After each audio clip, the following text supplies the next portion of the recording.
Sir ये हुकूमत को आए हुए तकरीबन 4 महीने हुए हैं। हालांकि पीपल्स पार्टी ने कंधा दिया है, लेकिन बहुत मेजर पोजीशन उन्होंने हासिल कर ली है। काबीना का सिर्फ हिस्सा नहीं है। बजट आया है 4 महीने के अंदर और उस बजट के ऊपर उनका एतराज़ आ गया है। इसी तरीके से पंजाब के अंदर उनकी गवर्नर तो मौजूद है, लेकिन ज़्यादा सीटें नहीं हैं, लेकिन वहाँ पर भी उनका बड़ा एतराज़ आ गया है। तो आप कैसे देखते हैं मौजूदा हुकूमत को, उसकी कारकर्दगी को, बजट को और ये जो बड़े इत्तेहादियों की डिमांड को?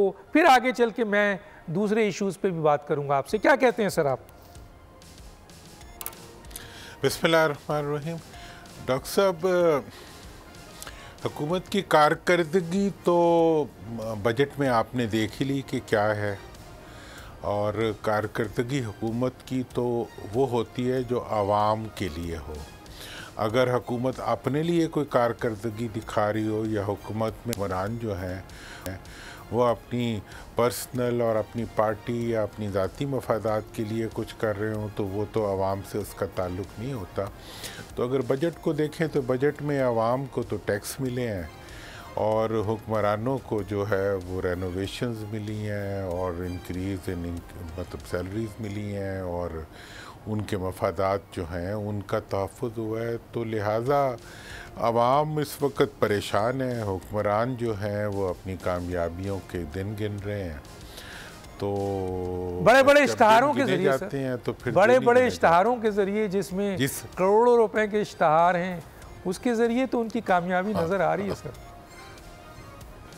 हाँ, देखें सर, इश्तिहार में कामयाबी का नज़र आ जाना जो है वो सिर्फ नज़र ही आना नहीं होता, वो नजराना भी होता है और वो आवाम को दिखाना भी होता है कि भाई हमने आपके लिए बहुत कुछ किया है। वो जैसे होते हैं ना कि वो छोटे होते बच्चा कोई दवाई ना खा रहा हो ना तो पेरेंट्स उसके मुंह से पकड़ के अंदर दबा दिया करते हैं। तो ये आवाम के अंदर जो तरक्की हुई है उसको इश्तिहारों के ज़रिए जो है शीशे की तरह उनकी आँखों और कानों में उंडेल रहे हैं कि भाई ये जो तरक्की हो चुकी है इसको तुम मान लो और तो अच्छे रहोगे, नहीं भी मानोगे तो भी कोई फ़र्क नहीं पड़ेगा, इश्तिहार तो चलते रहेंगे।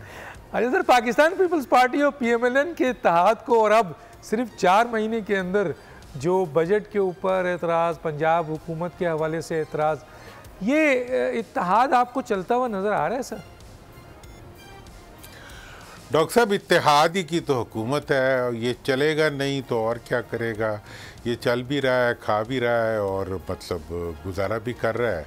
इस इत्तेहाद को कुछ नहीं होगा। ये स्टेनलेस स्टील का इत्तेहाद है और ये जुड़ा हुआ है, आपस में मफादात की रस्सियों से बंधा हुआ है और आवाम की महरूमियों में गुंधा हुआ है। तो इसलिए मतलब इस इत्तेहाद के चलने के रास्ते में मुझे तो कोई रुकावट नज़र नहीं आ रही। अलबत्ता पीपल्स पार्टी के रेफरेंस से मेरा ये गिला ज़रूर है कि ये पार्टी बहरहाल बीबी की अमानत है, भुट्टो साहब की एक अमानत है। इस पार्टी के बारे में एक पिछले 10-12 साल से ये तो ज़ाहिर था कि ये मफादात के लिए काम करती है अपने और अपने साथ चलने वालों के, लेकिन इस पार्टी से मुनाफ़क़त की स्मेल कभी नहीं आती थी।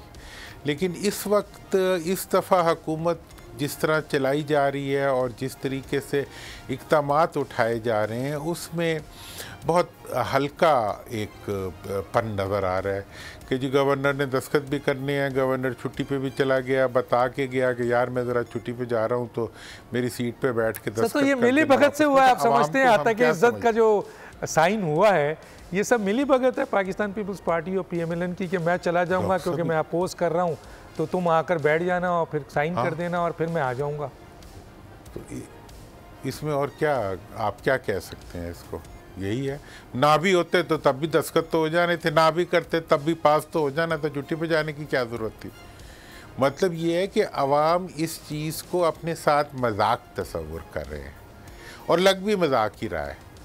मतलब ये एक मैच्योर पार्टी है, मैच्योर पार्टी की तरफ से जब इमैच्योर एक्ट्स आने शुरू हो जाएं तो वो तकलीफ़ दे होते हैं। हम तो चूँकि सियासी वर्कर हैं बचपन से और पॉलिटिकल लोगों को देखते हैं, पॉलिटिकल रवैयों को देखते हैं, तो जब ऐसे बचकाना रवैये नज़र आते हैं तो उस पर अफसोस हो। सब्सक्राइब करें और बेल दबाएं ताकि कोई खबर रह न जाए।